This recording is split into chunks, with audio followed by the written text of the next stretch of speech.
They sick of this unapologetically Angel podcast. Now the numbers from the podcast shows that fans are sick of it. Once again, I can't make this up. I'm showing y'all right now. She might need to get Casanat to come on to say that kind of drop-off is honestly staggering, especially for someone with Angel Reese's media profile. To go from national headlines to struggling to break 70 views is a massive disconnect between perceived popularity and actual audience retention. And the content shift, that's where the confusion really kicks in. When your platform is built on athletic excellence and you suddenly pivot to influencer-style discussions about dating rich men, it alienates the exact fan base that got you there. Basketball fans tune in for insight, stories, or even behind the scenes. Perspectives, not an hour that feels like it belongs on a lifestyle vlog. It raises a bigger question too. Is the hype surrounding some athletes being driven more by momentary virality than by lasting engagement? Because if 66 views is the number after all that mainstream media attention, something just isn't adding up. Angel Reese's latest podcast decision has left her listeners disappointed, primarily due to her choice of guest. Yeah, I think a lot of people were like, who cares about these people? Honestly. What could have been a chance for course correction turned into a full-blown PR nightmare. Instead of listening to fans or even just brushing off the criticism, Angel Reese chose to clap back with aggression, telling people to shut the F up. That's not just tone deaf, that's brand damage. Fans weren't just upset about the direction of the podcast anymore. They started questioning who she is off the court. And once that trust is gone, it's hard to get back, especially when you're in the public eye as not just an athlete, but a brand. And naturally, comparisons to Caitlin Clark's offseason came flooding in. While Reese is spiraling through public missteps and misaligned branding, Clark is building one of the most disciplined and effective media runs women's basketball has ever seen. Reese might still have time to pivot, but right now, the contrast couldn't be clearer. From hosting fellow athletes like Dejanay Carrington, Skylar Diggins-Smith, and basketball legend Lisa Leslie, to musicians like Sexy Red, Glorilla, and more, the Sky Forward received positive feedback from listeners and viewers. However, the most recent episode received mixed Angels episode featuring Jada Cheeves and Des Dior marked a sharp departure from what fans expected. Known more for influencer fame than sports, the guest shifted the show from thoughtful basketball discussions to a full hour on luxury dating standards. Fans looking for real hoop talk were met with influencer chatter, leaving many disappointed. What once felt like a space for athlete-driven insight now felt more like a reality show segment, causing viewers to question the show's direction and purpose. Reese's podcast featured reality stars Jada Cheeves and Des Doria? I don't know. I don't even care. Who discussed their experiences on Season 1 of BET's The Impact Atlanta, as well as their candid views on online criticism, dating, and career. And it wasn't just boring. It felt like a complete bait and switch. This wasn't the gritty, driven Angel Reese fans had rallied behind during her LSU rise. This version seemed more focused on clout than culture, chasing viral moments instead of building something meaningful. The backlash was swift. One viewer commented, "Feels like she's forgetting why we supported her in the first place." Another put it bluntly, "This isn't it. I came for basketball, not love and hip-hop." The disconnect was clear, and fans weren't afraid to walk away. Quote, issue regarding relationships. As for Reese, she mentioned men's insecurities when it comes to women earning a higher income than their partners. Is that still a thing? That still bothers people? Okay. Quote, a lot of men don't also like women. My God, the grammar. What the bleep? A lot of men don't also like women that got their own. My God, folks. You read quotes from her, your IQ points just melt away. This podcast misstep didn't just miss the mark. It exposed a growing disconnect between Angel Reese and her core audience.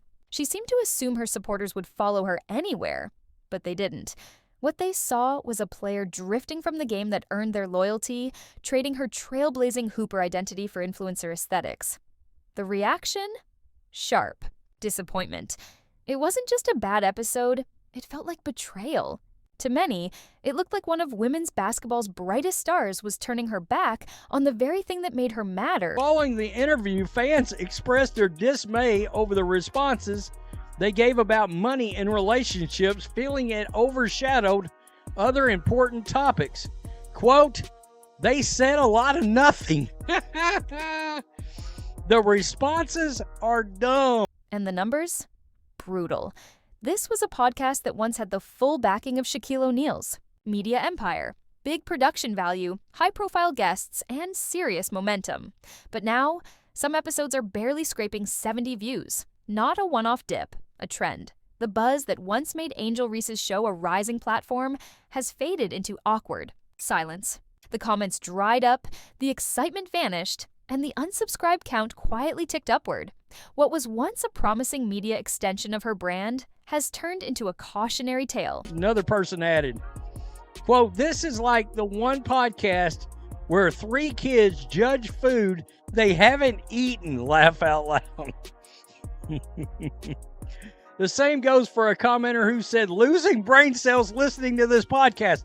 I just said IQ points were literally melting away for my brain pan as we speak. This world of viral trends and ever shifting. Attention spans fading from the spotlight is common, but this was something deeper. Angel Reese didn't just lose casual viewers. She lost the diehards. The same fans who once celebrated her every step were now flooding the comments, not with love, but with confusion. What happened to the player we believed in? They asked. This wasn't just a dip in numbers. It was a full-blown disconnect between an athlete and the community that once had her back unconditionally. Angel, all these women out here doing phenomenal things, but you choose rappers' girlfriends to interview just really throws me. That's a hell of a good comment. Caitlin Clark's rise shows no signs of slowing. Every clip she drops racks up millions of views, and every arena she steps into turns into a sellout. The contrast? It's hard to ignore. Angel Reese was supposed to be right there beside her, a co-ambassador of women's basketball's new era. But instead, she's been left explaining dwindling viewership and disengaged fans. The fall wasn't dramatic. It was slow, steady, and rooted in a growing disconnect between her and the community that once championed her. That now infamous podcast episode won't just fade away, it'll likely become a cautionary tale in branding classes. Because when your fans feel unheard or unseen, they don't just lose interest, they leave. And in Reese's case, the silence speaks louder than any post ever could. We have to pull up her podcast, man, because y'all might think I'm lying. I am not lying. This is not clickbait at all, guys. So as we pull up the Unapologetically Angel podcast, I mean, hell, she just released the episode 10 minutes ago. It got 66 views. This one right here got 781. Cool Angel Reese's podcast has officially hit to MLAT rock bottom. Incredibly, her show couldn't even crack 5,000 views in an entire week. Yes, you read that right. This is the same high-profile WNBA star with massive media attention, major brand deals, and a built-in fan base from her college career. Yet, despite all of that, her audience couldn't even be bothered to hit play. That's not just a slump, it's a full-blown collapse.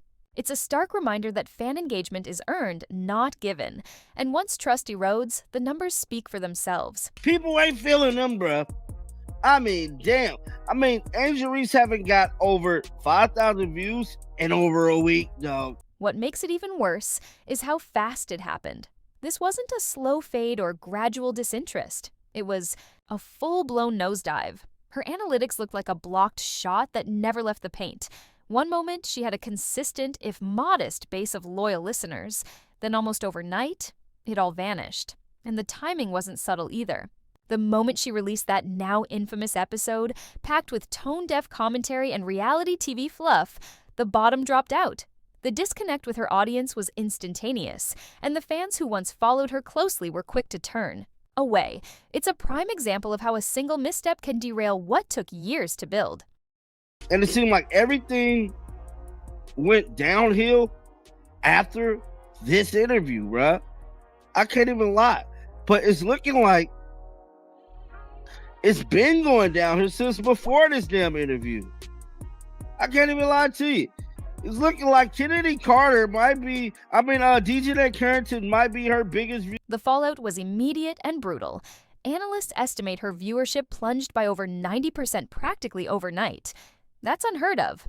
Imagine building a platform over months, strategizing, booking guests, promoting your brand, only to see nearly the entire audience abandon ship in a matter of days. It wasn't just apathy, fans were unsubscribing, unfollowing, and publicly distancing themselves from her. The message was loud and clear. They felt betrayed. Her misstep wasn't just a bump in the road, it was a catastrophic blow to the trust and loyalty she'd cultivated. What was once a promising podcast now stands as a cautionary tale about the dangers of losing touch with your core audience.